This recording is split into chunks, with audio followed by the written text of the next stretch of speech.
நாங்க இந்த இடத்துல இந்த வருஷத்தின் வாக்கு தத்துவம் ஏசாயா தீர்க்கதரிசன புஸ்தகம் 45வது அதிகாரம் 1 முதல் நம்ம வாசிச்சு அதிலிருந்து காரியங்களை பார்த்து கொண்டிருக்கிறோம்.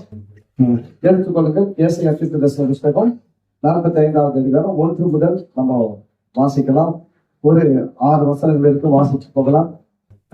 இந்த அதிகாரத்திலிருந்து நிறைய காரியங்களை நாம் இந்த வருஷம் முழுவதும் நம்மெல்லாம் பார்க்கலாம். நிறைய விஷயங்கள் இருக்குது இல்ல, யோசிச்சு பாருங்க. ஓகே, நான் வாசிக்கிறேன், என்னோட கூட கடந்து வாங்க.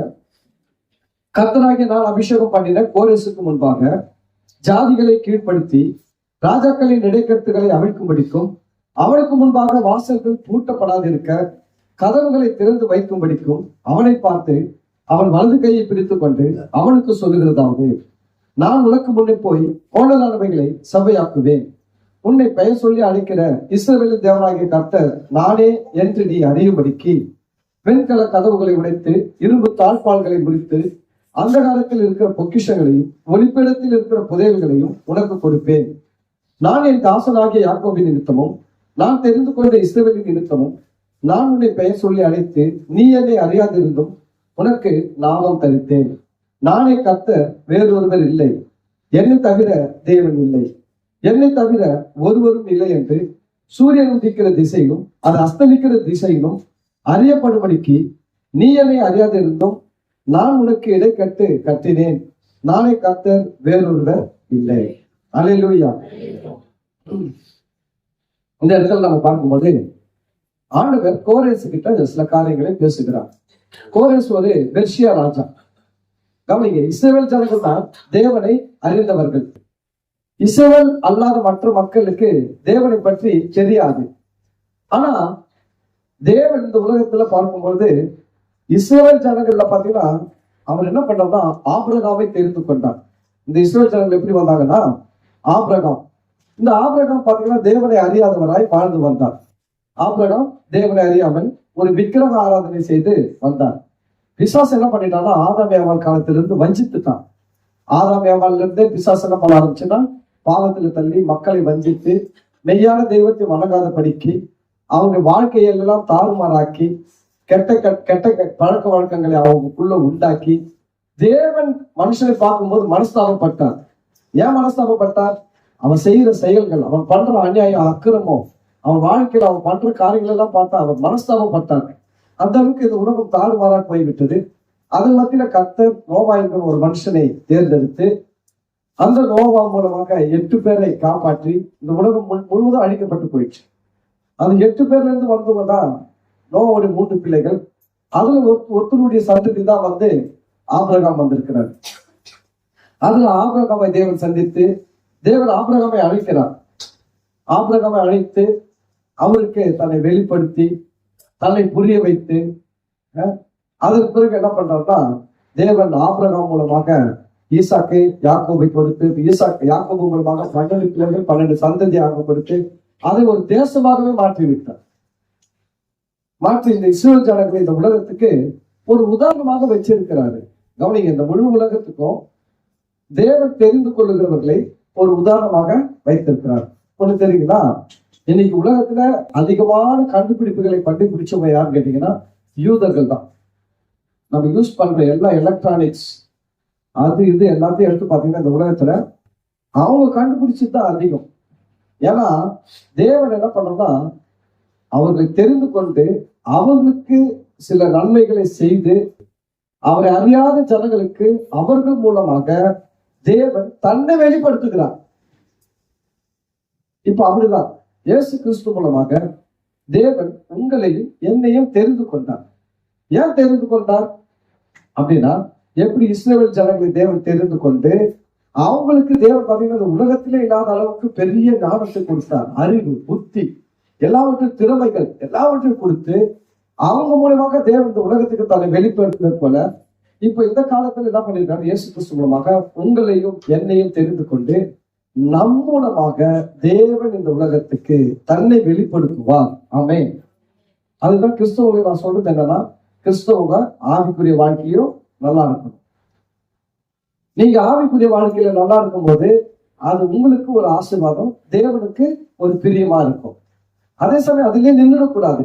நிறைய கிறிஸ்தவர்கள் என்ன நினைச்சிருக்காங்க, நம்ம கிறிஸ்தவங்கன்னா நம்ம வந்து ஒரு ஆவிக்குரிய வாழ்க்கை வாழ்றது தான் சரி, மீதியெல்லாம் நமக்கு தேவையில்லை அப்படி பைபிள் இருக்குன்னு சொல்லல.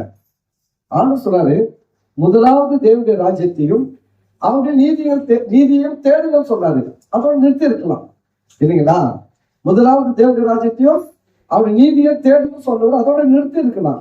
ஆனா அதுக்கு பிறகும் சொல்றாரு, என்ன சொல்றாரு? தேடுங்கள், அப்பொழுது இவைகள் எல்லாம் உங்களுக்கு கூட கொடுக்கப்படும். எவைகள் எல்லாம் கொடுக்கப்படும்? எவைகள் இன்னைக்கு கிறிஸ்தவம் சொல்றாங்க பாருங்க, இதெல்லாம் வேணாம்னு சொல்றது அவர் சொல்றது நான் கூட கொடுக்குறேன். இன்னைக்கு நிறைய கிறிஸ்தவம் என்ன சொல்றாங்கன்னா, நம்ம ஆண்டவரை ஏத்துக்கணும், இயேசுவை ஏத்துக்கிறது எதுக்காக அப்படின்னா நம்ம வந்து இந்த உலகத்துக்கு ஒரு சாட்சியா இருந்து காட்டணும். எப்படி சாட்சியா இருந்து காட்டணும்? அவங்க என்ன சொல்றாங்க, நம்ம ஒரு வெள்ளை புடவை கட்டிக்கணும், வெள்ளை புடவை கட்டிக்கணும். அவன் கருப்பு புடவை கட்டினா நம்ம வெள்ளை புடவை கட்டிக்கணும். அவன் தொங்குற கம்பல் போட்டா நம்ம தொங்காத கம்பல் போடணும். அவன் கம்பல் பண்ணா நம்ம கம்பலே போடக்கூடாது. இப்படி எல்லாவற்றையும் நம்மளை வித்தியாசப்படுத்தி நம்மள என்ன பண்ணணும், மக்கள் மத்தியில காட்டணும். கவனிங்க, தப்பு, இப்படிதான் ஆண்டு சொல்லல. கவனிங்க, ஆவிக்குரிய வாழ்க்கைன்றது என்னன்னா உங்களுக்கும் தேவனுக்கும் இருக்கிற ஐக்கியம். தேவனோடு உங்களுக்கு இருக்கிற ஐக்கியம் தான் ஆவிக்குரிய வாழ்க்கை. இந்த ஆவிக்குரிய வாழ்க்கைக்கு துணியோ நகனத்தோ ஒரு பிரச்சனையே கிடையாது. அது இருந்தா இருந்து போது, அதுக்கும் இருக்க சம்மந்தமே கிடையாது. அதனால நம்ம என்ன பண்ணிடுறோம்னா, கிறிஸ்தவங்க என்ன நினைச்சாங்கன்னா, ஆவிக்குரியவங்களா இருந்தா இந்த உலகத்துக்கு இயேசுவை என்ன பண்ண முடியும், காட்ட முடியும்னு நினைக்கிறாங்க. இல்ல, தேவன் வந்து அவரு எப்படி வைக்கிறார்னா, இந்த உலகம் வந்து எப்படி அவரை அறிந்து கொள்ளுமோ அந்த வழிமுறையில நம்மளை கொண்டு போகிறார்.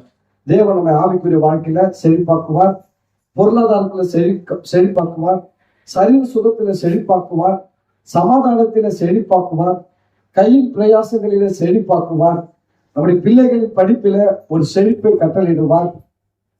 எல்லா விதத்திலும் என்ன பண்ணுவார், ஒரு ஆசீர்வாதத்தை கொடுப்பாரு. அப்போ இந்த உலகத்துல பார்க்கும் பொழுது அவங்களுக்கு நீங்க நல்லா இருக்கிறத பார்த்தாலுமே அவனுக்கு தெரிஞ்சிடும், இந்த தெய்வம் கொஞ்சம் வித்தியாசமானவரா இருக்கிறாரு. அவன் யோசிப்பான், நம்மளும் சாமி என்ன பண்றோம், எவ்வளவு விழுந்து கும்பிடுறோம், நம்மளால என்ன பண்ண முடியல, ஒரு நல்ல நிலைமைக்கு வர முடியல. ஆனா இந்த இயேசுவை வணங்குறாங்க.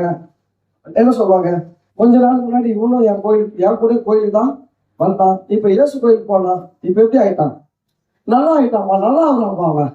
இதுதாங்க சாட்சி. தேவன் உங்களை நல்லா வைக்க விரும்புறாரு. ஆனா நீங்க நல்லா இருப்பதோ நல்லா இல்லாமல் இருப்பதோ உங்க கையில இருக்கு. நீங்க எதை விசுவாசிக்கிறீங்களோ அதுதான் உங்களுக்கு நடக்கும்.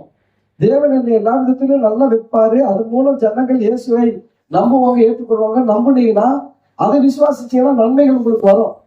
இல்ல எனக்கு அதெல்லாம் ஒண்ணும் வேணாம், நான் வெள்ளப்படம் கட்டினதையே நம்பி இயேசு கிட்ட வருவாங்கன்னா அப்படிதான் இருப்பீங்க. தேவன் வந்து இதை எதுவும் செய்யறதுக்கு இல்லை. அவர் வந்து என்னன்னா எதுவுமே நம்முடைய விருப்பம் இல்லாம நம்ம வாழ்க்கையில செய்ய மாட்டார். சரிங்களா? ஒரு குருடன் வந்து நிக்கிறான், தாவீதின் குமாரனே எனக்கு இறங்கும் அப்படின்னு சொல்லி கத்துறான். இயேசு சொல்றாரு, அவனை கூப்பிடுவாங்க என்கிட்ட. கூப்பிட்டு வந்தாங்க. கூப்பிட்டு வந்தவொடனே இயேசு என்ன கேட்டார் தெரியுங்களா, நான் உனக்கு என்ன செய்ய வேண்டும் என்று விரும்புகிறான், நான் உனக்கு என்ன செய்ய வேண்டும் தான் கேட்கிறாரு. ஏங்க தெரியாத அவனுக்கு குருடு கண்ணு கொடுக்குறட்டு? அவனுக்கு அந்த விருப்பம், என்ன விருப்பம் இருக்குது அதை சொல்லு. அப்போ நம்ம வாழ்க்கையில கூட நம்ம விரும்பணும், நம்ம பிள்ளைகள் உயர்ந்த படிப்பு படிக்கணும் அப்படின்னு விரும்பணும். உங்க பிள்ளைகளும் நல்லா 3 டிகிரி 4 டிகிரி படிக்கணும், அவனுடைய பிள்ளைகள்லாம் IAS IPS அதிகாரியா வரணும் நீங்க விரும்புங்க. அந்த பிளஸ்ஸிங் உங்க பிள்ளைங்க மேல சொல்லுங்க, என் பிள்ளைய பிளஸ் பண்றேன், என் பிள்ளை நல்லா கல்வி மாறி நாமல என்ன பண்ணும், விருத்தி அடையட்டும், நிறைய படிக்கணும், நல்ல தேசத்துல ஒரு உயர்ந்த நிலையில என் பிள்ளை அதிகாரம் இல்ல ஆளுகிற வர்க்கத்துல என் பிள்ளை வரட்டும், இயேசுக்கு நாம பிளஸ் பண்றேன், பிளஸ் பண்ணுங்க. உங்க பிள்ளைய குறித்து நீங்க எப்படி நினைக்கிறீங்க, உங்க பிள்ளைகளை குறித்து நீங்க எப்படி நினைக்கிறீங்க? ஏதோ வேலை செஞ்சாங்கன்னா ஒரு 10,000 ரூபாய் சம்பாதிச்சு கொடுறான், போதும்டா, அம்மா ரொம்ப கஷ்டப்படுறேன்டா அப்படின்னு நினைச்சீங்கன்னா அவன் அந்த லெவல்ல தான் இருப்பான். உங்க பிள்ளைகளை பிளஸ் பண்ணுங்க, நல்லா பிளஸ் பண்ணுங்க, நல்லா படிக்கணும். அவங்க சொல்லுங்க, நீ IAS அதிகாரியா வரணும்டா, IPS அதிகாரியா வரணும்டா, ஒரு பெரிய ஆளா வரணும், ஒரு 3 டிகிரி வாங்கணும்டா அப்படி சொல்லி பாருங்க. அவன் ஆசீர்வதிங்க. நான் சொல்றேன், உங்க பிள்ளைகள் நல்லா வருவாங்க. ஏன்னா அவனுடைய வார்த்தை சொல்லிருந்து, உன் பிள்ளைகள் உன் பந்திய சுற்றிலும் ஒளிவ மர கன்றுகளை போல இருப்பார்கள். இதுதான் வந்து தேவன் தெரிந்து கொண்டார். ஓகேங்களா? சரி, இப்ப கோரேசை தேவன் மெர்சியா ராஜாவாகிய கோரேசை தேவன் தெரிந்து கொண்டார். ஆனா கோரேசுக்கு தேவன் ஒருத்தர் இருக்கிறாரு, அவர் இப்படி இருக்கிறாரா ஒண்ணுமே தெரியாது. ஆனாலும் தேவன் அதை பத்தி கவலைப்படல. ஏன்னா தேவன் அதுதான் கிருபை. தேவனுடைய கிருபை என்னன்னா, நம்ம மனுஷன் தான் என்ன பண்ண தெரியுங்களா, நம்மளுக்கு தெரிஞ்சவங்க கிட்ட தான் பேசுவோம், தெரியாதவங்க கிட்ட பேச மாட்டோம். சர்ச்சில் கூட பாருங்க, இவ்வளவு பேர் இருப்பாங்க, ஒருத்தர் பாருங்க, அவங்கவுங்க வாரம் அவங்கவுங்க அவங்ககிட்ட தான் பேசுவாங்க, எப்படியும் மாத்தி பேச மாட்டாங்க.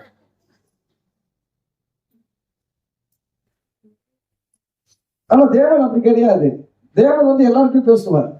தேவன் எல்லாரையும் நேசிப்பார். ஏன்னா ஒவ்வொரு மனுஷனுக்குள்ள இருக்கிற ஜீவனும் தேவனுடையது. அவன் தேவனை வணங்கல ரெண்டாவது. ஆனா அவனுடைய உயிர் யாருக்கு தெரியுமா? அவனுக்கு இன்னைக்கு உயிரோடு இருக்கிறான்னா அந்த ஜீவனை யார் கொடுத்திருக்கான்னா, அவன் கும்பிட சாமி கொடுக்கல, இவர் தான் கொடுத்திருக்கிறார். அதனால்தான் யார் நேசிக்கிறாங்களோ நேசிக்கிறியோ இவர் நேசிக்கிறார் அவனை. ரெண்டாவது, இவன் வாழ்றதுக்கு இந்த உலகத்துல நன்மைகளை கொடுத்திருக்கிறார்.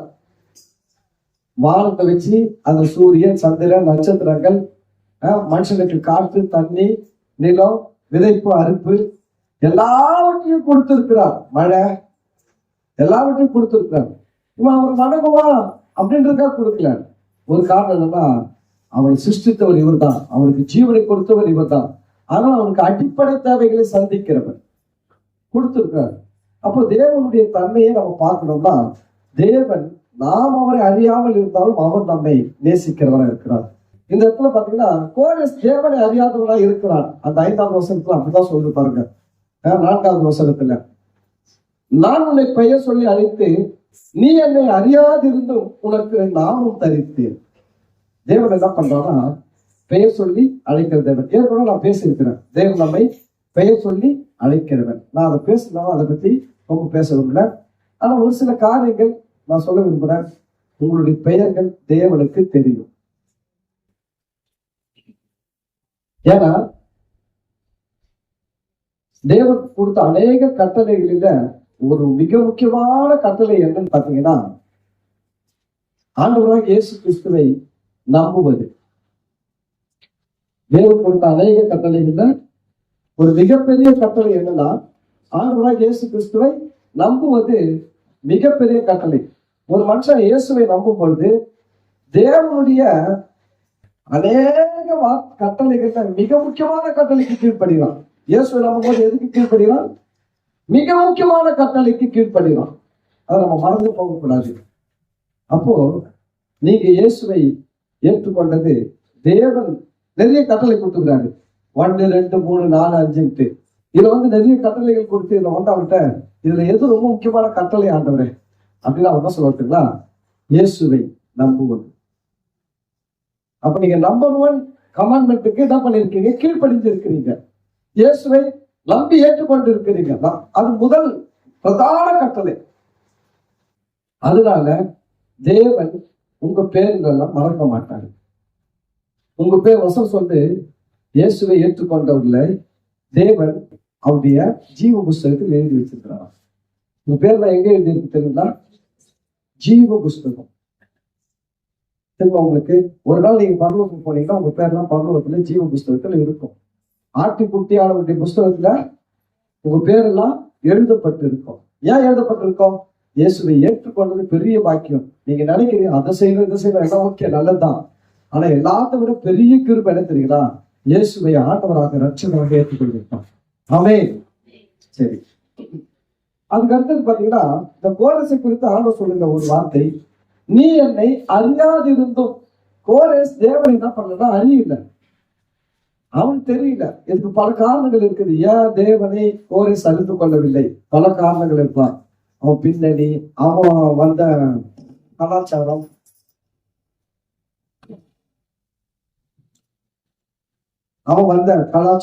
வேற ஏதாவது இருக்கலாம். ஓகே, இந்த மைக் வேற ஏதாவது கலாச்சாரங்கள் இருக்கலாம். அதனால அவன் இஸ்ரவேல் ஜனமா இல்லாததுனால அவன் தேவனை அறியவில்லை. ஆனா அவன் தேவனை அறியலைன்றதுக்காக தேவன் அவனை விட்டுடல. அதுதான் ரொம்ப முக்கியம். நம்ம கூட பாருங்க, கொஞ்ச நாளைக்கு முன்னாடி இயேசு ஏற்றுக்கொண்டு இப்ப உட்கார்ந்து இருக்கோம். இதுக்கு முன்னாடி எப்படி இருக்கோம்? இயேசுவை தெரியுமா? இயேசு நமக்காக சிலுவையில ஜீவனை கொடுத்தா தெரியுமா? ஒண்ணுமே தெரியாது, எதுவுமே தெரியாது. ஆனா அப்பவே அவர் நம்மை நேசிச்சாங்க. நீங்க ரோமர்ல படிச்சீங்கன்னா 5வது அதிகாரத்துல 8வது வசனம் பாருங்க. ரோமர் 5வது அதிகாரம் 8வது வசனத்துல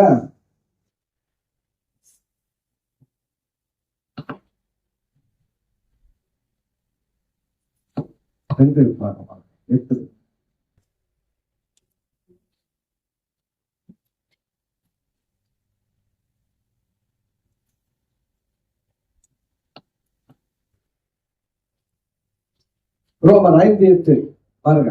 நாம் பாவிகளா இருக்கையில் கிறிஸ்து நமக்காக மரித்ததினாலே தேவன் நம்மில் வைத்த நமது அன்பை விளங்க பண்ணுகிறார். இயேசு நமக்காக சிலுவையில ஜீவனை கொடுக்கும் பொழுது வசனம் சொல்லிட்டு நாமெல்லாம் அவரை நம்பல. நாம எப்படி இருந்தோமா? நம்மள பாவிகளா இருக்கும் பொழுது இயேசு நமக்காக சிலுவையில ஜீவனை கொடுத்தாங்க. அவர் ஜீவனை கொடுத்து அவர் தமது அன்பை என்ன பண்ணிருக்கிறான்னா விளங்க பண்ணிருக்கிறார். நம்ம தேவனை அறியாமல் வாழ்ந்தோம். எல்லாருமே இயேசுவை இன்று கேட்டுக்கொண்டவர்கள் எல்லாம் ஒரு காலத்துல இயேசுவை அறியாம தான் வாழ்ந்தோம். ஆனா இயேசு அவன் அறியலன்றதுக்காக அவனுக்காக ஜீவனை கொடுக்காம விடல. அவர் முன்னாடி என்ன பண்ணினாரு? தம்முடைய ஜீவனை கொடுத்து ஜனங்கள் தம்மை அறிந்து கொள்ள வேண்டும் என்று விரும்புகிறார். இப்ப அறிந்து கொள்வதுனா என்ன? அறிந்து கொள்வதுனா என்ன?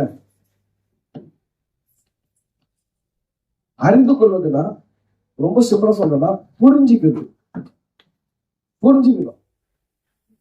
இப்போ இயேசுவை ஏற்றுக்கொண்ட நமக்கு ஒரு காரியம் இருக்குது. கோரேஸ் தேவனை அறியாது இருந்தோம், தேவன் அவனுக்கு அவருடைய நாமத்தை கொடுத்தார். நாம கூட தான் தேவனை அறியாதவர்களா இருந்தோம். ஆனா தேவன் நமக்கு என்ன பண்ணிருக்கிறார்னா ரட்சிப்பை கொடுத்திருக்கிறார். சுவிசேஷம் என்ன பண்ணாரு? ரட்சிப்பை கொடுத்தாரு. இப்ப உள்ள கொண்டு வந்துட்டாரு. இப்ப என்ன பண்ணணும்னா அறிந்து கொள்ளணும். இது என்னன்னா ஒரு கணவன் மனைவி உறவு மாதிரி. கல்யாணம் பண்ணும்போது பாத்தீங்கன்னா பொண்ணு ஒரு டைப்பா இருக்கும், அந்த மாப்பிள்ளை ஒரு டைப்பா இருப்பாரு.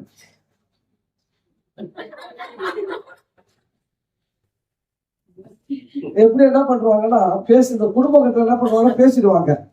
பேசி கீசி எங்க பொண்ணு நல்ல பொண்ணு, எங்க பையன் நல்ல பையன், வைரூரியம் இதெல்லாம் கிடைக்காது அப்படி. இந்த புரோக்கருக்கு நடுவில் இருக்கிற புரோக்கருக்கு அவனுக்கு ஒரு கல்யாணம் பண்ணி ஒரு கமிஷன் பார்க்கணும். அதுக்காக ஏதாவது சொல்லி கட்டி வச்சிருவாங்க.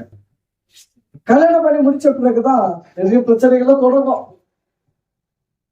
ஆனா கல்யாணமே என்னன்னு கேட்டீங்கன்னா ஒருத்தரை புரிந்து கொள்வது தான் கல்யாணத்துக்கு பின்னாடி நடக்க வேண்டிய வேலை. என்னன்னா ஒருத்தர் புரிஞ்சுக்கணும். அதுதான் கல்யாணத்துக்கு முன்னாடி தெரியாது, புரியாது இல்லையா?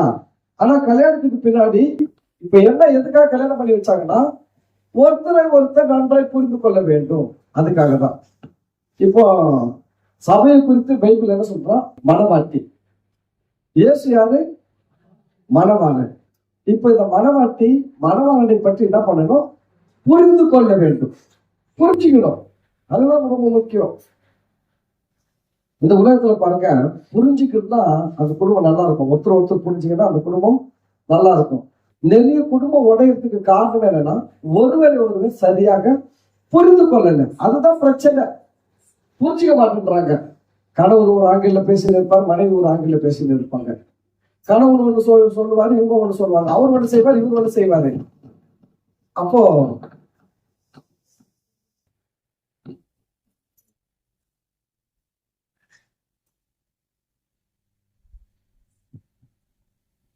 ஓகே, கணவன் ஒண்ணு பேசுவாரு, மனைவி ஒண்ணு பேசுவாங்க.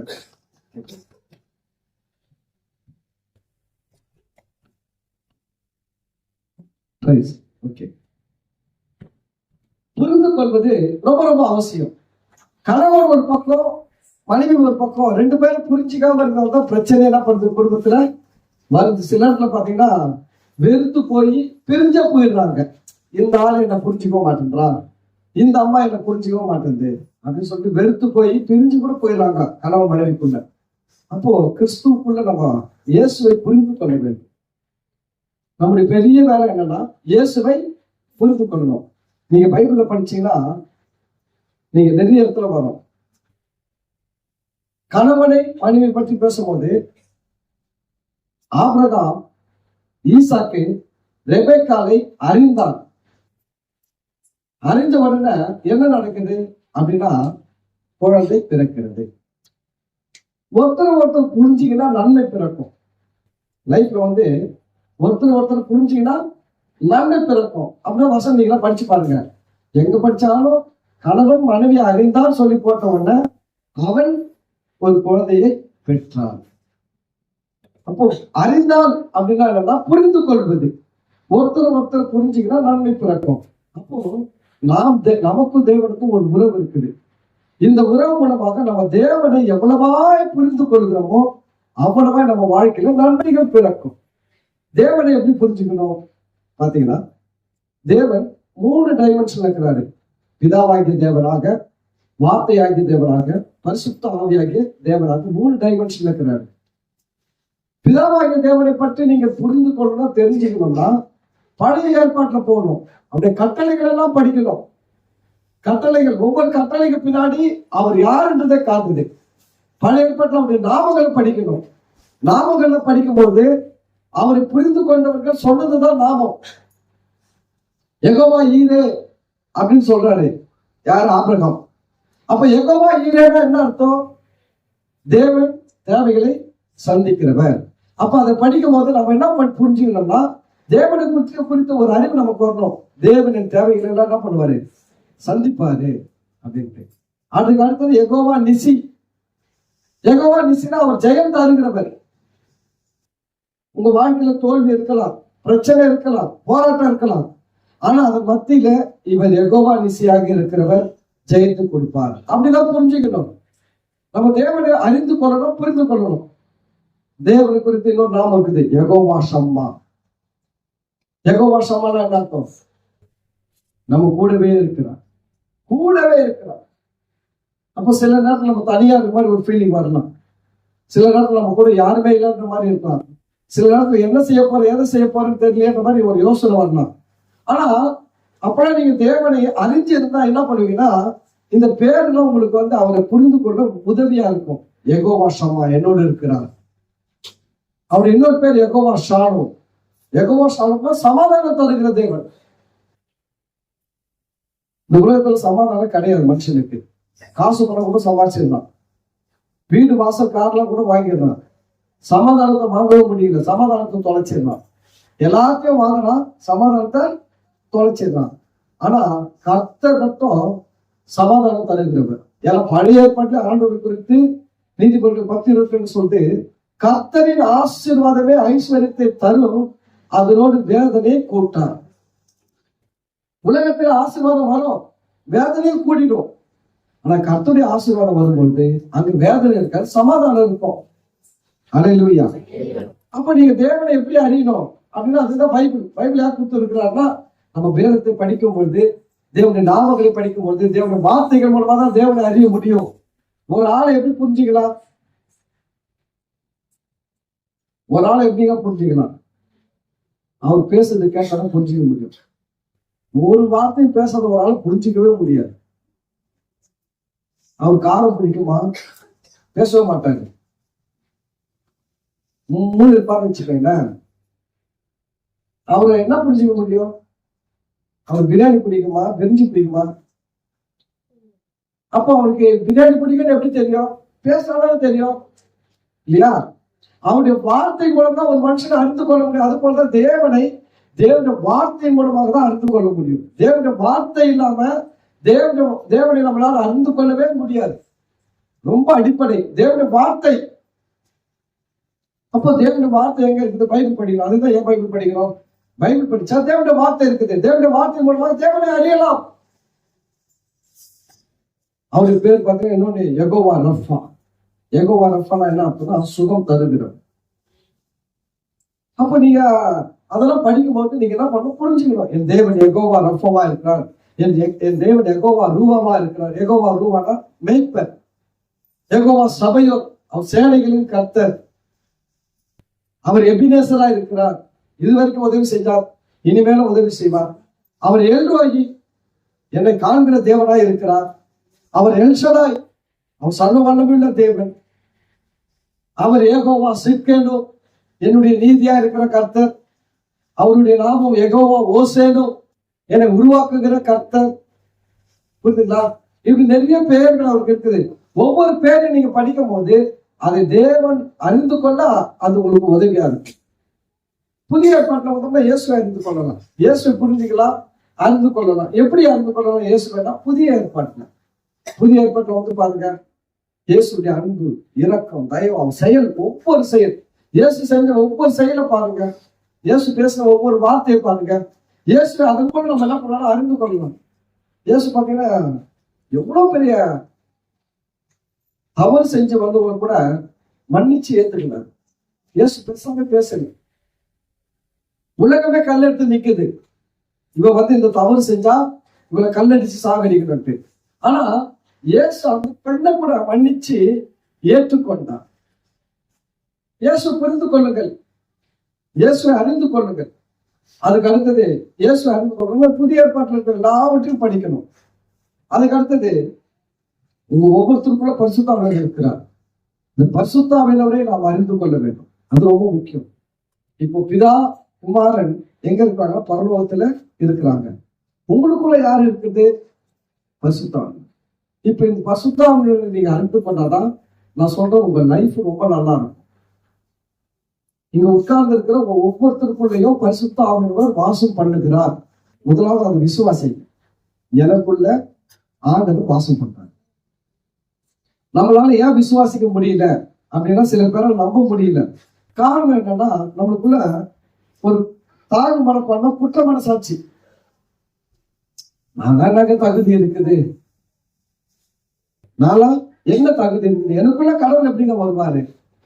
நான் சொல்றேன், உங்களுக்கு ஒரு தகுதியும் கிடையாது. உங்களுக்கு ஒரு தகுதி இல்லாம கடவுள் வந்தார்னா அது அவருடைய அன்பு, கிருபை. உங்களுக்கு தகுதி இருந்து அவர் வந்தார்னா அது வந்து கிருபை கிடையாது, அன்பும் கிடையாது. ஒரு தகுதி எனக்கு இல்ல, எனக்குள்ள எப்படி வருவாரு அப்படின்னு நீங்க நினைச்சீங்கன்னா, அப்ப அவர் வருந்தாதான் அதுதான் அன்பு. அதுதான் தேவனுடைய அன்பு, அதுதான் தேவனுடைய கிருபை. அப்ப தேவன் உங்களுக்குள்ள வாசம் பண்ணுகிறார், உங்களுக்குள்ள பரிசுத்த ஆவியானவராக வாசம் பண்ணி கொண்டு இருக்கிறார். நீங்க ஒவ்வொரு நாளும் அந்த ஆவியானவர் புரிந்து கொள்ளுங்க. எப்படி புரிந்து கொள்ளலாம்? அவர் பேசுவாரு, அந்த சத்தத்தை நீங்க கேட்கப்படணும். இப்போ வந்து பாருங்க, இப்போ வந்து பிதாவாகிய தேவன், குமாரனாகிய தேவன் பரலோகத்தில ஆளுகை செய்து கொண்டிருக்கிறார். இந்த பூமியில ஒவ்வொரு இயேசு ஏற்றுக்கொண்ட மனுஷனுக்குள்ளும் பரிசுத்த ஆவியானவர் கொடுக்கப்பட்டிருக்கிறார். இந்த ஆவியானவர் தான் நம்மள என்ன பண்ணுவோம், நடத்துவாரு. நம்ம என்ன பண்ணணும்னா இவர் கூட அதிகமா பேசணும். நீங்க ஊழியத்துல எல்லாம் பாத்தீங்கன்னா வல்லமையாக பயன்படுத்தப்பட்ட மனுஷர்கள் எல்லாம் எடுத்து பாருங்க, எல்லாருமே பரிசுத்த ஆவியானவரோடு அதிகமாய் பழகியவர்கள், அதிகமாய் பேசியவர்கள், பரிசுத்த ஆவியானவரோடு அதிகமாய் நடந்தவர்கள். இப்போ உங்களுக்கு பரிசுத்த ஆவியானவர் கொடுக்கப்பட்டிருக்கிறார், நீங்க அவர்கிட்ட பேசுறீங்களா?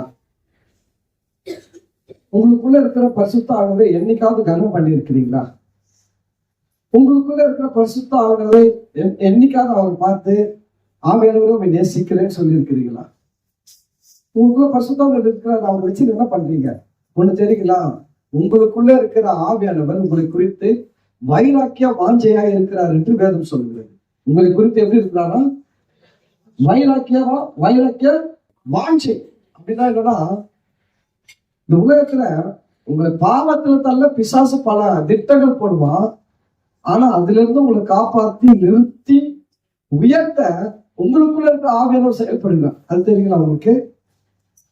உங்களுக்குள்ள இருக்கிற ஆவியானவர் உங்களுக்காக அவர் செயல்படுகிறார். உங்களை அழிக்க பிசாசு பல திட்டங்கள் போடலாம், ஆனா உங்களுக்குள்ள இருக்கிற ஆவியானவர் உங்களை காப்பாற்றுகிறவரா இருக்கிறார். வசனம் சொல்றது, சாவுக்கு ஏதுவான சரீரங்களை உயிர்ப்பிக்கிற ஆவியானவர். இந்த பரிசுத்த ஆவியானவர் எப்படிப்பட்டவங்க? சாவுக்கு ஏதுவான சரீரங்களை உயிர்ப்பிக்கிறவர். உங்களுக்குள்ள இருக்கிற ஆவியானவர் வந்து ஒரு உயிர்ப்பிக்கிற பவர் உள்ள ஆவியானவர். நீங்க அவரை ஜெபம் பண்ணிருக்கிறீங்களா? எப்பாவது அவர்கிட்ட கேட்டிருக்கீங்களா? ஒரு பலவீனம் வந்துச்சு, முதல்ல ஆவியானவர்கிட்ட சொல்லுங்க. முதல்ல யார்கிட்ட சொல்லுங்க? ஆவியானவர்கிட்ட சொல்லுங்க. பரிசுத்த ஆவியானவரே, எனக்குள்ள நீங்க இருக்கிறீங்க, இந்த பலவீனம் வந்து என்னை அழிக்க நீங்க என்ன பண்ண மாட்டீங்க, விட மாட்டீங்க. அதுக்காகவா ஆவியானவர் கொடுத்து இருக்கிறாரு தேவன். உங்க சரீரத்துல பரிசுத்த ஆவியானவரே தேவன் அதுக்காகவா அனுப்பி இருக்கிறாரு. உங்க சரீரம் அழிஞ்சு போவதுக்கு அனுப்பலங்க, அதை பாதுகாக்கும்படியாக ஆவியானவர் அனுப்பி இருக்கிறார். ஆதியாகமம் 1வது அதிகாரத்துல வந்து பாருங்க. ஆதியாகமம் 1வது அதிகாரம்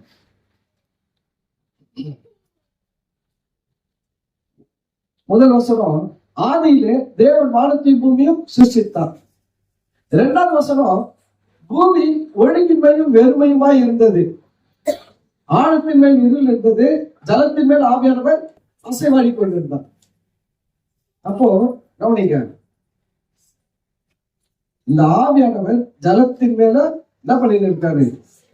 அசைவாடி கொண்டிருக்கிறார். அந்த பூமி எப்படி இருக்குது? ஒழுங்கின்மை, அடுத்தது வெறுமை, அடுத்தது இருள், 3 இருக்குது. ஒழுங்கின்மை வந்த உடனே வெறுமை வந்துருச்சு, வெறுமை வந்த உடனே இருள் வந்துருச்சு. ஆனா இதுக்கு மேல பரிசுத்த ஆவியானவர் அசைவாடி கொண்டிருக்கிறார். ஏன் ஆவியானவர் அசைவாடுறாரு? அந்த ஒழுங்கின்மையை சரி பண்ண, அந்த வெறுமையை சரி பண்ண, அந்த இருளை சரி பண்ண யார் இருக்கிறாரு? ஆவியானவர் இருக்கிறார், அசைவாடி கொண்டிருக்கிறார்.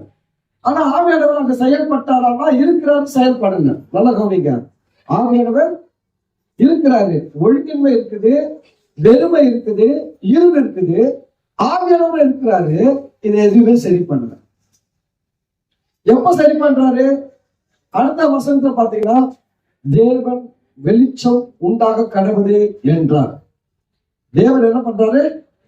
இப்ப என்ன நடக்குது பாருங்க.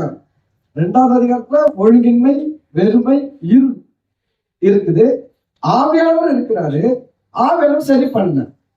ஆனா 4வது வசனத்துல 3வது வசனத்துல வார்த்தை வருகிறது, தேவனுடைய வார்த்தை, ஒரு வசன வார்த்தை. என்ன வசன வார்த்தை வருது? வெளிச்சம் உண்டாக கடவுது. அவ்வளவுதான். இப்ப 4வது வசனத்தை பாருங்க, வெளிச்சம், 3வது வசனத்துல வெளிச்சம் உண்டாயிற்று. எப்ப வெளிச்சம் வந்தது?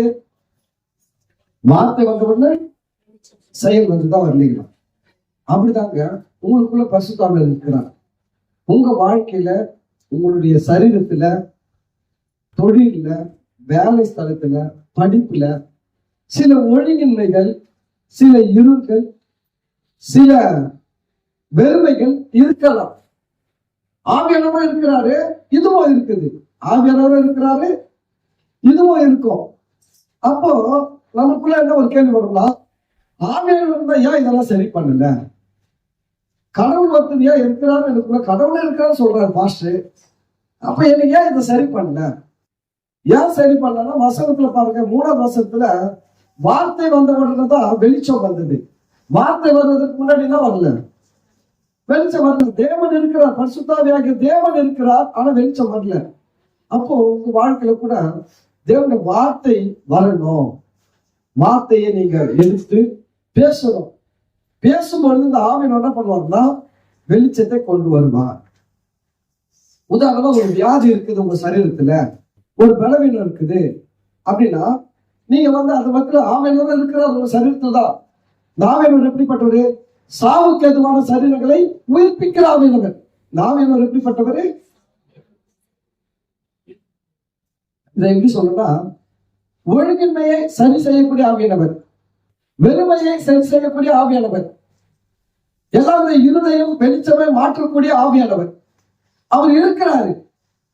சாவுக்கு எதுவான சரீரங்களை உயிர்ப்பிக்கிற ஆவியானவர் இருக்கிறார். ஆனா ஏன் நம்ம பலவீனத்தில் மறிக்கிறோம்? ஏன் நோயில வேதனைப்படுறோம்? ஏன் தரித்திரத்துல கஷ்டப்படுறோம்?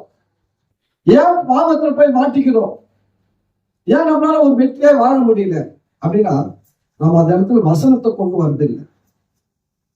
நம்ம ஜெபிக்கிறோமோ ஒழிய வசனத்தை கொண்டு வரது கிடையாது. என்ன ஜெபிக்கிறோம்? சில பேர் அழுகுறாங்க, இல்ல போய் அழுகுறாங்க, ஆண்டவரே இவ்வளவு கஷ்டப்படுறேனே, இவ்வளவு வேதனைப்படுறேனே, இதெல்லாம் நீங்க பாக்குறீங்களே, நீங்க சரி பண்ணக்கூடாதா, நீங்க மாற்றக்கூடாதா அப்படின்னு சொல்லிட்டு ஆண்டு அழுகுறாங்க. கவனிங்க, கிறிஸ்தவம் என்பது அழுவதற்காக தேவன் உண்டாக்கி வைக்கல. கிறிஸ்தவ வாழ்க்கை என்பது அழுது பெற்றுக் கொள்வது இல்லை, பேசணும், வார்த்தையை பேசணும். அதுதான் கிறிஸ்தவ வாழ்க்கை.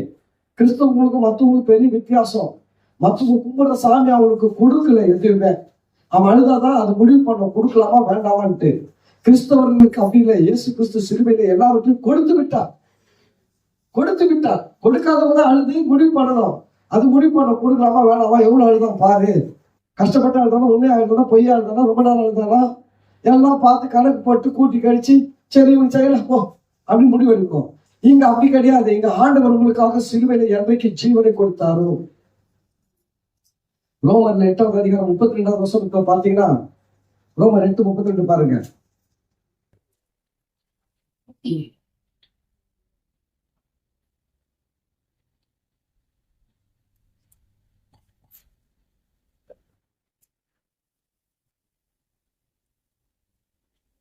தம்முடைய சொந்த குமாரன் என்றும் பாராமல், அவரே பாருங்க, தம்முடைய சொந்த குமாரன் என்றும் பாராமல் நம்ம எல்லாருக்காகவும் அவரை ஒப்பு கொடுத்தவர், அவரோடு கூட மற்ற எல்லாவற்றையும் நமக்கு அருளாது இருப்பது எப்படி?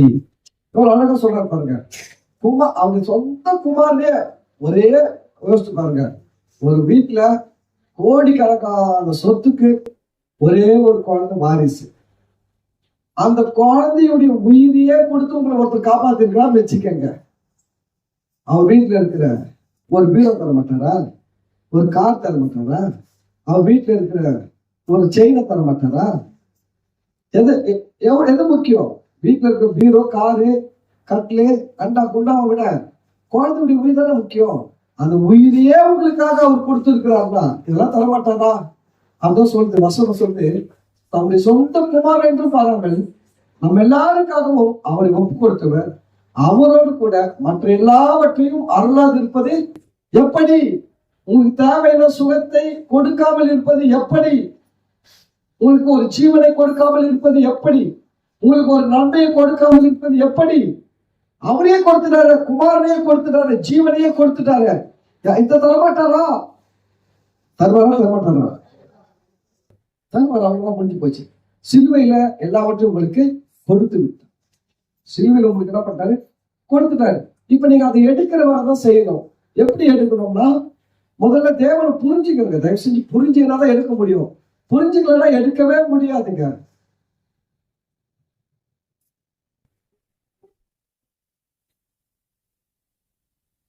இந்த பைபிள நீங்க எடுத்தா, நான் திட்டுவேனா திட்ட மாட்டேனான்ட்டு புரிஞ்சிருந்தா எடுக்குது எடுக்காதது முடிவு பண்ணுங்க.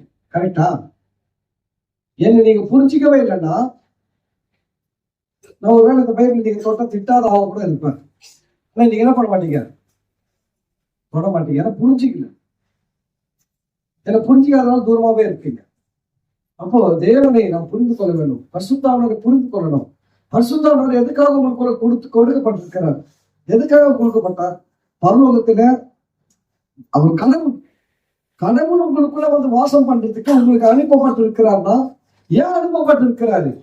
எதுக்குன்னு அனுப்பப்பட்டிருக்கிறாரு? சும்மா உள்ள வச்சுக்கிட்டு கொஞ்சம் அந்நிய பாஷை மட்டும் பேசுறதுக்கு இல்லை. நம்ம என்ன நினைக்கிறோம்னா, பரிசுத்தாவினர் எதுக்கு கொடுக்கப்பட்டிருக்கிறாருன்னு நாம நினைக்கிறோம்.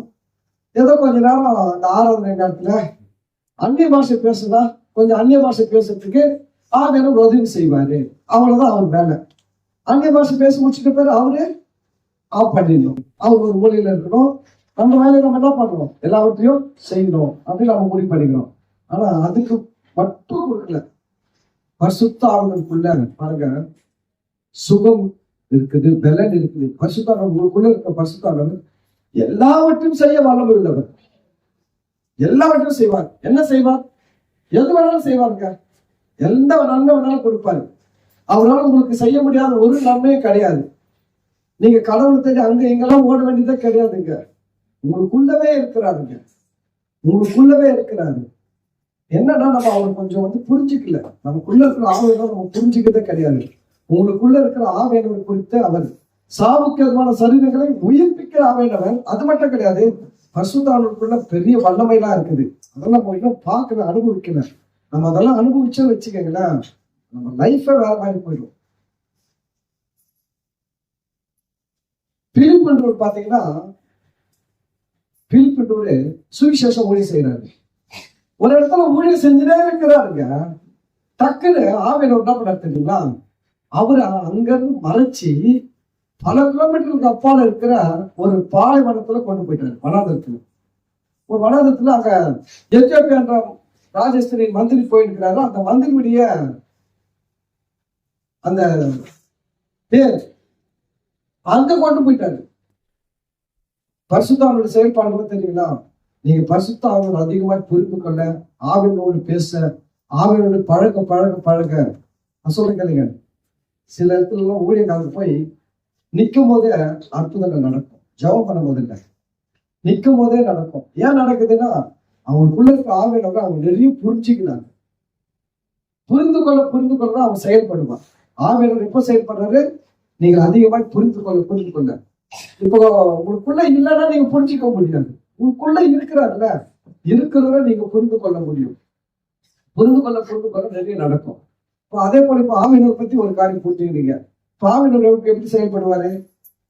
வசனத்தை பேசலாம். எப்படி செயல்படுறாரு? வசனத்தை பேசலாம். ஆவியனோர் செயல்படுறாரு. அப்ப நீங்க நம்ம மேல என்ன வேலை? வசனத்தை பேசு. இவன் வெள்ளி சொல்லி பண்ணிட்டான் பாஸ்டர், எதிர் வீட்டுக்காரன் மந்திரம் பண்ணிட்டான் பாஸ்டர். பண்ணட்டும், பிரச்சனை இல்லை. நம்ம கிட்ட ஆவியர் இருக்காரு. மந்திரம் வெள்ளி சொல்லி ஒண்ணு இல்லாம இருக்கக்கூடிய ஆவியர் இருக்காரு. நமக்கு அந்த வழிமுறையே தெரியும். என்ன வழிமுறை? வசனத்தை பேசணும். என்ன பேசணும்? வசனத்தை. எனக்கு விரோதமான மந்திரவாதம் இல்லை. வசனம் அது எப்படி வரும்? யாக்கோபுக்கு விரோதமான மந்திரவாதம் இல்லை, இஸ்ரவேலுக்கு விரோதமான குறி சொல்லுதல் இல்லை. அப்ப அந்த வசனத்தை நீங்க பேசினா இப்ப ஆவியர் என்ன பண்ணுவாரு? செயல்படுவார். அதை நீங்க விசுவாசிக்கணும். வசனத்தை பேசிட்டோம், ஆவியர் செயல்படுறாரு. இப்ப எனக்கு விரோதமான மந்திரவாதம் என்ன பண்ணும்? எல்லாம் ஒன்றும் செய்யலாம, எல்லாம் ஒண்ணு இல்லாம நிர்மூலமாகி போகும் அப்படின்னு நீங்க விசுவாசிக்கணும். நம்ம ஆலயம் அதுதான் எழுதியிருக்குது. ஒழுங்கின்மை, வெறுமை, இருள் இருந்தது, ஆவியில் இருந்தாரு. வசனம் வந்த உடனே அடுத்தது வெளிச்சம் உண்டாச்சு. உண்டாகலையா? உண்டாச்சுன்னா அது போலதான் நீங்க வசனத்தை பேசுறீங்க. இப்ப எனக்கு என்ன நடக்கும்னா நல்லது நடக்கும். இப்ப எனக்கு ஒரு விதமான மந்திரம் பிள்ளி சொல்லி என்ன பண்ணாது? பலிக்காது. அந்த தைரியத்துல வரணும். நம்ம என்ன பண்றோம்னா நமக்குள்ள இருக்க ஆவியனோடு புரிஞ்சுக்கிறது கிடையாது, வசனத்தையும் பேசுறது கிடையாது. அங்க போய் ஜபம் மட்டும் பண்ணிட்டு வந்தா எப்படி நடக்கும்?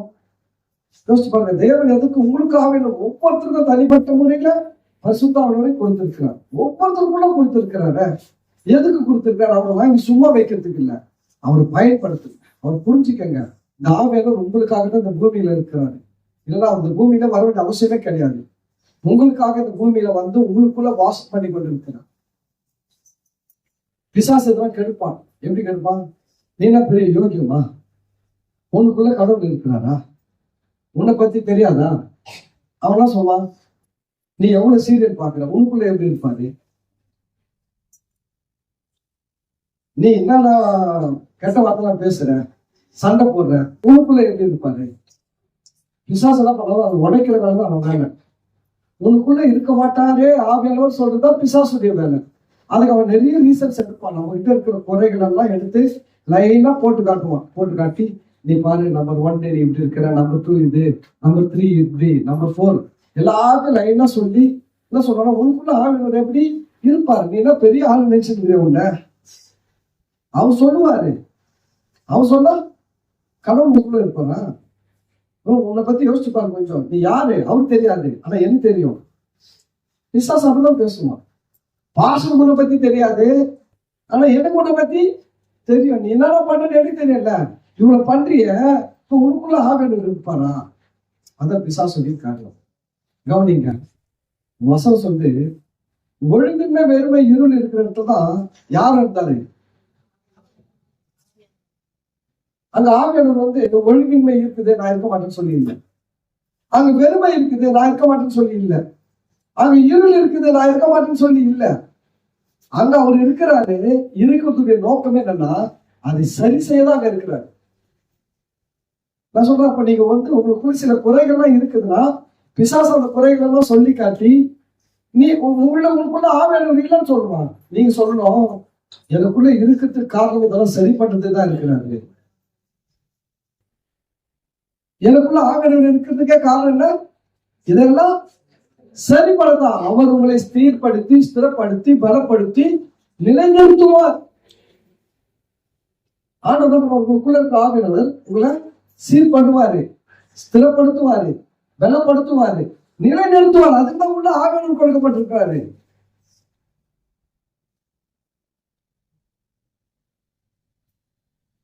ஹாஸ்பிட்டல்ல லிப்ட் வச்சுக்கிறாங்க, படிக்கட்ட வச்சுக்கிறாங்க. ஹாஸ்பிட்டல் போறோம், இல்ல ஒரு பில்டிங்க்கு போறோம், ஒரு ஆபீஸ்க்கு போறோம்.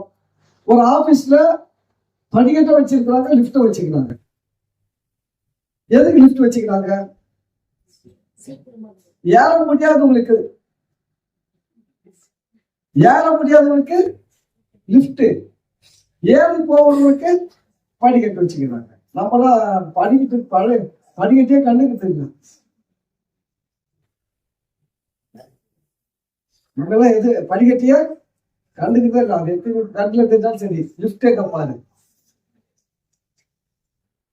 அது போல கவனிக்க, நீங்க பலவீனமா இருக்கலாம், உங்ககிட்ட சில குறைகள் இருக்கலாம், ஆனா அதை சரி பண்றதுக்கு தான் உங்களுக்குள்ள ஆவியானவர் தேவன் வச்சு இருக்கிறாரு. இந்த ஆவியானவர் உங்களுக்குள்ள என்ன பண்ணுவாரு? உங்களுக்குள்ள அவர் வாசம் பண்ணி எல்லா விதமான குறைகளையும் சரி பண்ணுவாரு. ஆனா நீங்க அவரோட கூட பேசணும். தேவனுடைய வார்த்தை நமக்கு ஒரு தேவை இருக்குதுன்னா வசனத்தை பேசினா ஆவியானவர் வார்த்தையை நிறைவேற்றுவார், வசனத்தை நிறைவேற்றுவாரு. ஆனா நீங்க சும்மா தான், அவரும் சும்மா தான் இருப்பாரு. இப்ப நான் ஒரு உதாரணம் சொல்றேன். ஒரு வீடு, ஒரு ஹால், ஒரு ஹால்ல போனோம்னா 3 பெட்ரூம் இருக்குது. ஃபர்ஸ்ட் ஒரு பெட்ரூம், செகண்ட் ஒரு பெட்ரூம், தேர்ட் ஒரு பெட்ரூம். ஒரு பெட்ரூம்ல ஒருத்தர் இருக்கிறாரு, இந்த பெட்ரூம்ல ஒருத்தர், இந்த பெட்ரூம்ல ஒருத்தர். ஃபர்ஸ்ட் பெட்ரூம்ல வந்து ஒரு மோசமான குடிகாரன் இருக்கலாம்.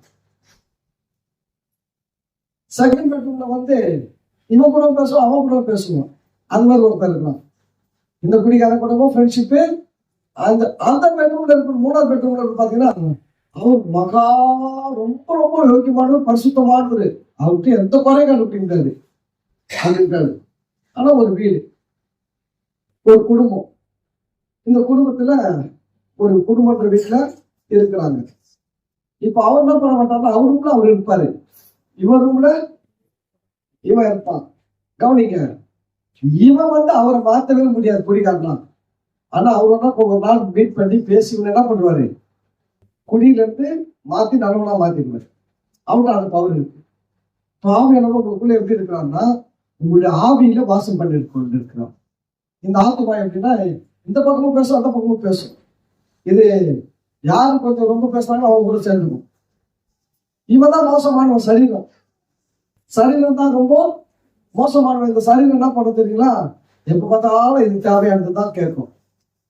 சரீரம் கண்ணுக்கு பிடிச்சதை கேட்கும், காதுக்கு பிடிச்சதை கேட்கும், மூக்குக்கு பிடிச்சதை கேட்கும், நாக்குக்கு பிடிச்சதை கேட்கும். ஃபீலிங்ஸ் நல்லா இருக்கணும், எனக்கு இது செஞ்சாதாங்க நல்லா இருக்கும் அந்த ஃபீலிங்ஸ். இது சரீரம். ஆனா கவனிக்க, இந்த சரீரம் எப்படி இருந்தாலும் உள்ள ஆவியில யார் இருக்கிறாரு? பரிசுத்தாவியர் வாசம் பண்ணி கொண்டிருப்பார். அவர் உங்களை விட்டு போகல. அவர் போனார்னா இந்த சரீரம் என்ன பண்ணுறது தெரியுங்களா? உங்களை ஆளுக்குள்ள இருந்து தூக்கி போயிடுவீங்க. இந்த டைம்ல நீங்க உட்கார முடியாதீங்க. நீங்க இந்த நேரத்துல நீங்க உட்கார்ந்து இருக்கிறீங்கன்னா, உங்களுக்குள்ள அவங்க ஒருத்தர் இருந்து என்ன பண்றாங்க, கொண்டு வந்து உட்கார வச்சிருக்கிறாரு. உங்களை ஆவியானவருக்குள்ள இல்லைன்னா நீங்க வந்து இன்னைக்கு சர்ச்சில் உட்காந்துனே இருக்க மாட்டீங்க. இன்னும் கூட பெட்ஷீட் போயிட்டு தூங்கிட்டு இருப்பீங்க. இன்னும் கூட பெட்ஷீட்டை இழுத்து போயிட்டு காலை கொஞ்சம் மூடி விடு அப்படின்னு தூங்கிட்டு இருப்பீங்க. நீங்க வந்து நிக்கிறீங்க, உட்காந்து இருக்கிறீங்க, பாருங்க ஆளுடைய சமூகத்துல இருக்கிறீங்கன்னா காரணம் என்னன்னா, உங்களுக்குள்ள ஆவியானவர் இருக்கிறா. ஏன் இதுல நம்ம உறுதியா இருக்கணும்னா, நீங்க இதை புரிஞ்சுக்கணும். நீங்க இதை புரிந்து கொண்டாதான் உங்களுக்கு ஒரு ஆசீர்வாதம்.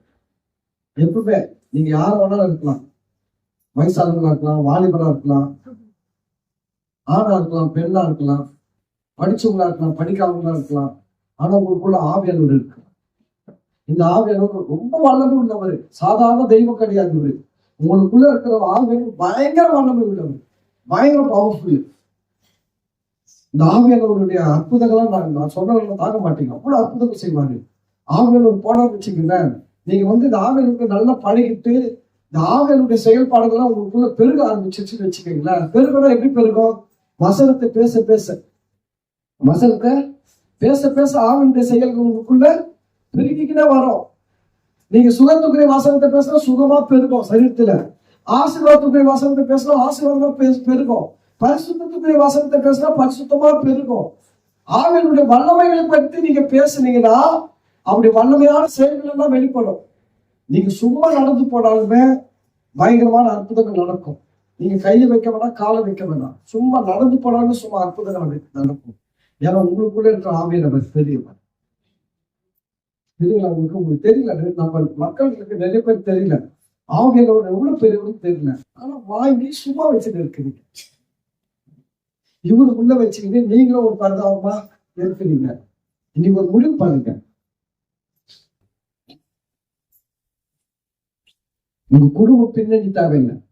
நீங்க இதுக்கு முன்னாடி எவ்வளவு மோசமா கேவலமா ஒன்றுக்கும் உதவாத ஒரு மக்களா இருந்தா கூட பிரச்சனை இல்லைங்க. இயேசுவை ஏற்றுக்கொண்ட பிறகு உங்களுக்குள்ள ஆவியானவர் வந்துட்டாரு. இந்த ஆவியானவர் அறிந்து கொள்ளுங்க. இந்த ஆவியானவர் புரிஞ்சுக்கங்க. உங்களுக்குள்ள இருக்கிற ஒரு பெரிய ஆவியானவர். நீங்க எதுக்கெல்லாம் செய்வாருங்க தெரியுங்களா? நீங்க ஒரு வேலைக்கு போறீங்க, அந்த வேலையை சக்சஸ்ஃபுல்லா முடிக்கணும். உங்களுக்கு முடியவே முடியாது, உங்களுக்கே தெரியுது என்னால செய்ய முடியாது. இந்த ஆவியானவர்கிட்ட பேசிட்டு போங்க. ஆவியானவரே எனக்குள்ள நீங்க இருக்கிறீங்க, நீ கையிட்டு செய்கிற வேலையில எல்லாம் உன் தேவராக கர்த்தர் ஆசீர்வதிப்பார் என்ற வார்த்தைப்படி நீங்க செய்ய ஆவியானவர்னு சொல்லிட்டு போங்க. அது நடக்காத வேலையை அங்க நடந்திருக்கும். செய்வாரு உங்களை கொண்டு. ஆனா நம்ம என்ன பண்றோம், இந்த ப்ராப்பரா செய்யறது இல்லை. வரோம், சர்ச்சைக்கு வரோம், போறோம், பாட்டு பாடுறோம், இந்த மாதிரி ஜெபம் பண்றோம், எல்லாம் பண்றோம். ஆனா என்ன பண்றதுன்னா ஒரு ப்ரொசீஜரா செய்யணும். அல்லேலூயா. இப்போ கொஞ்ச நேரத்துக்கு இந்த மைக்ல பேசியிருந்தேன். இந்த மைக்ல ஏதோ ப்ராப்ளம், கரமுறா இருந்து டக்கு என்ன பண்ணிட்டு இந்த மைக் எடுத்துக்கிறேன். நான் அதுலயே தொடர்ந்து பேசிட்டு இருந்தா எப்படிதான் இருந்திருக்கும். அதே கரமுறா தான் ஓடிட்டு இருக்கோம் லைஃப். நான் என்ன பண்றேன், இது சரியில்லைன்னு தெரிஞ்ச உடனே சரியானது என்ன பண்றேன், யூஸ் பண்றேன். அது போலதாங்க லைஃப் தான். அப்படிதான் உங்கள் வாழ்க்கை பரிசுத்தமுள்ள வாழ்க்கை, பொருளாதார வாழ்க்கை, சுகமாகிய வாழ்க்கை, சமாதானமாகிய வாழ்க்கை, எல்லா நன்மைகள் நிறைந்த வாழ்க்கையும் கொடுக்க உங்களுக்குள்ள பரிசுத்தவர் இருக்கிறார். அவரை புரிஞ்சுக்கங்க. எதுக்கு உங்களுக்குள்ள இருக்கிறாரு? வெறும் அந்நிய பாஷை பேசுறதுக்கு மட்டும் கிடையாது.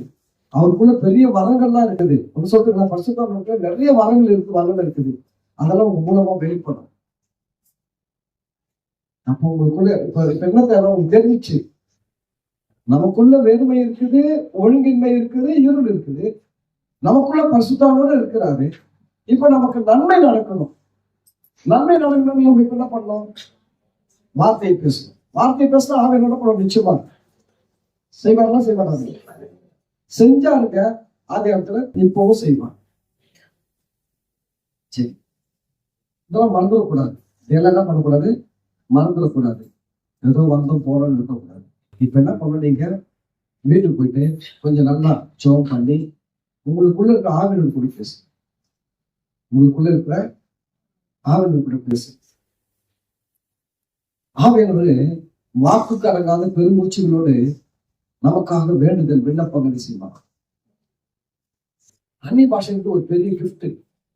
நீங்க அந்நிய பாஷையில பேசும்போது நீங்க என்ன பேசணும்னு உங்களுக்கு தெரியாது, எதுக்காக ஜெபிக்கணும்னு உங்களுக்கு தெரியாது. ஆனா உங்களுக்குள்ள இருக்கிற ஆவியானவர் உங்க நாக்கை பயன்படுத்தி அவருடைய லாங்குவேஜ்ல பேசலாம். நம்ம லாங்குவேஜ்ல பேச நம்மளுக்கு தெரிஞ்சுக்கணும். ஆனா நம்ம தமிழ்ல பேசல, தெலுங்குல பேசல, மலையாளத்துல பேசல. அவர் ஒரு லாங்குவேஜ் வச்சுக்கிறாரு, தேவ பாஷை, தேவ தூதர்கள் பேசுகிற பாஷை. அந்த மாதிரி அவர் நம்ம அந்த பாஷையில தேவன் கூட விண்ணப்பம் பண்றாரு, பேசுறாரு. இப்போ அந்நிய பாஷை பேசுறவங்க தயவு செஞ்சு சும்மா இருக்கக்கூடாது. நீங்க அந்நிய பாஷையில பேசும்போது என்ன பண்றீங்க தெரியுங்களா, உங்களுக்குள்ள இருக்கிற ஆவியானவருக்கு இடம் கொடுக்குறீங்க. சில நேரத்துல என்ன வசனம் சொல்லணும்னு உங்களுக்கு தெரியாதுங்க, ஆவியானவர் சொல்லி பாருங்க வசனம். நீங்க அந்நிய பாஷை பேசும்போது என்ன நடக்குதுன்னா, ஆவியானவர் வசனத்துல அவரே சொல்லுவாரு, அவரே விண்ணப்பம் பண்ணுவார். ஆமென். உங்களுக்குள்ள ஆவியானவர் எழுந்துரு.